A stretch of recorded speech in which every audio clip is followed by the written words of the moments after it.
Hello friends, आपके अपने YouTube channel MIM news bulletin में आपका हार्दिक स्वागत है। बिहार में 7वें चरण की शिक्षक बहाली अब बिल्कुल 100% यानी कि 100% पक्की होती हुई नजर आई है।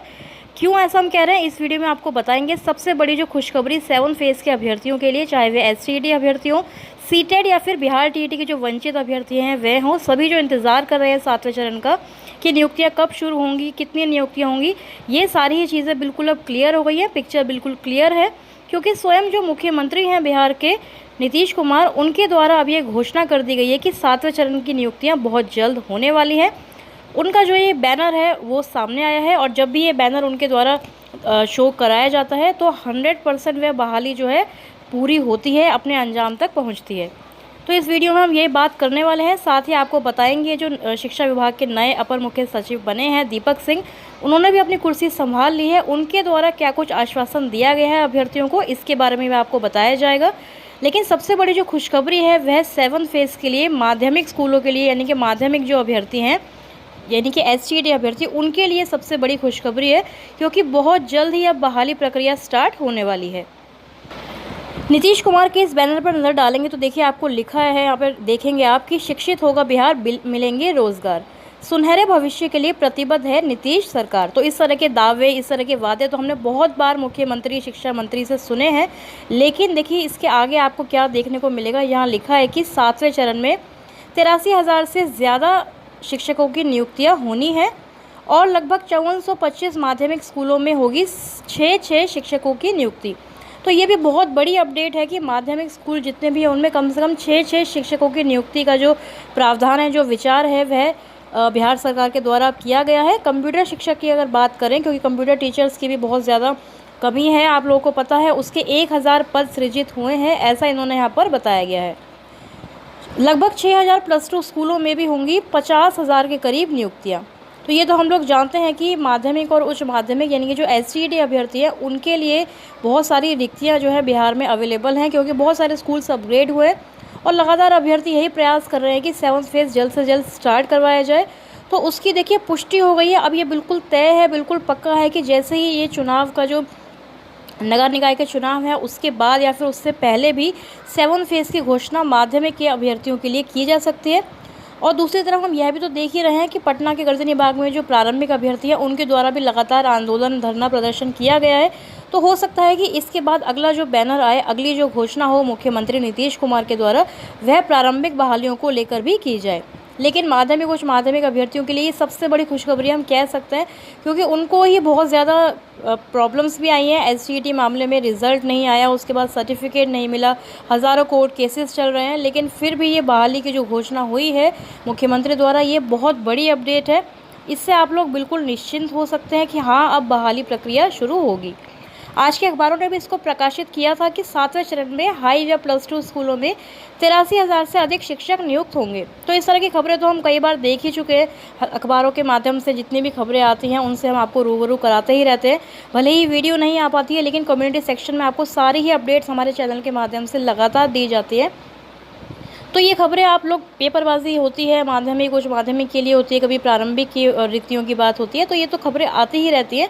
लेकिन सबसे इम्पोर्टेंट यहाँ पर यह चीज़ है कि स्वयं मुख्यमंत्री ने ये घोषणा जब अब कर दी है, तो बिल्कुल ही ये जो 100% ये बात फिक्स हो गई कि माध्यमिक की बहाली अब जल्दी ही 7 फेज़ में आने वाली है।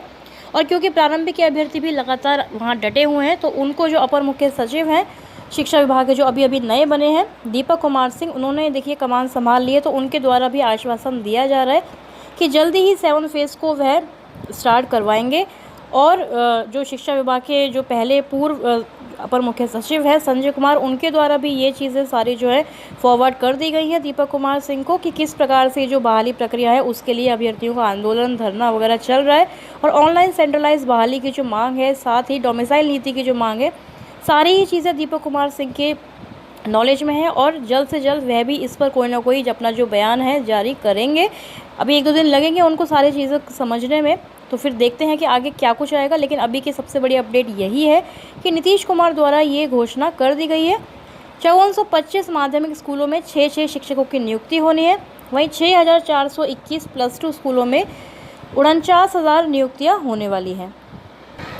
आपको यहाँ पर ये भी याद दिला दें कि माध्यमिक स्कूलों में 33,916 पद रिक्त हैं और 5425 माध्यमिक स्कूलों में प्रति स्कूल यानी कि हर स्कूल में 6 शिक्षकों की नियुक्ति कम से कम की जानी है। ये शिक्षक हिंदी, अंग्रेज़ी, विज्ञान, गणित और सामाजिक विज्ञान के होंगे। सामाजिक विज्ञान से तो आप लोग वाकिफ़ ही हैं कि अभ्यर्थियों की संख्या जो STET क्वालिफाइड है वह काफ़ी ज़्यादा है। साथ ही उर्दू, संस्कृत आदि के लिए लगभग 6,000 और कंप्यूटर शिक्षक के लिए 1,000 पदों पर नियुक्ति होनी है। तो देखिए, कंप्यूटर शिक्षक के लिए केवल 1,000 ही लिखा हुआ है। ये पद इस चरण के लिए सृजित हो चुके हैं। तो ये पद जो हैं जितने भी, ये 7 फेज़ के लिए इनका जो सृजन है वह बहुत पहले ही किया जा चुका है। जानकारों का अब यह भी कहना है कि छठे चरण में कंप्यूटर व कॉमर्स में जितनी रिक्तियाँ हैं उतने पात्र अभ्यर्थी ही नहीं हैं। सिर्फ 2012 के STET में उत्तीर्ण कुछ ही लोग हैं। छठे चरण में उर्दू और अकाउंट विषय की जो भी रिक्तियां हैं उनमें बैकलॉग है। माध्यमिक और उच्च माध्यमिक में जितने भी पद खाली रह जाएंगे उतने पद 7वें चरण में समाहित किए जाने हैं। फिलहाल 7वें चरण की नियुक्ति की प्रक्रिया तभी शुरू होगी जब चल रही छठे चरण की प्रक्रिया समाप्त हो जाएगी। तो आपको ये जो बैनर है नीतीश कुमार का हमने दिखाया, ये बहुत अच्छी चीज़ है कि चलो इन्होंने घोषणा अपनी तरफ से कर दी है। लेकिन उससे पहले 2 समस्याएं हैं, केवल अब 2 ही समस्याएं रह गई हैं। कोर्ट केसेस, सर्टिफिकेट वगैरह तो हो गए पूरे। देखिए, 2 जो अड़चन है, समस्याएं हैं, वह है 6 फेज़ का जो पूरा होना है। 28 जुलाई माध्यमिक और उच्च माध्यमिक को अगर नियुक्ति पत्र मिल जाता है तो एक रास्ता जो है वहाँ भी खुल जाएगा। और दूसरी जो समस्या आएगी वह होगी जो चुनाव आ रहे हैं नगर निकाय के।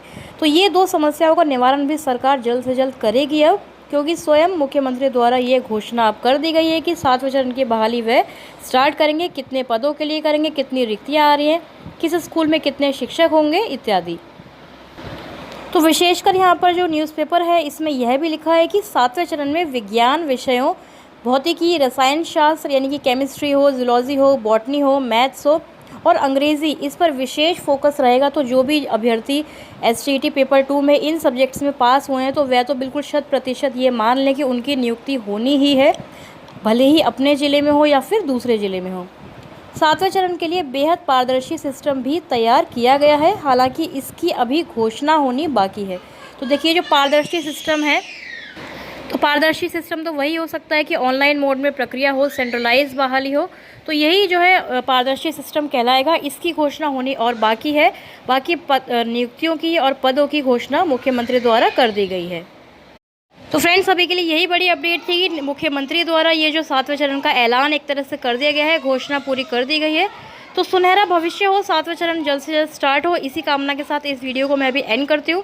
कोई और अगर अपडेट आती है तो जल्द से जल्द आप तक पहुँचाने की पूरी कोशिश करेंगे। इसके लिए आप हमारे चैनल MIM न्यूज़ बुलेटिन पर बने रहें। जिन्होंने सब्सक्राइब नहीं किया है अभी तक वह सब्सक्राइब ज़रूर कर ले। इस वीडियो में फ़िलहाल इतना ही। Thank you for watching.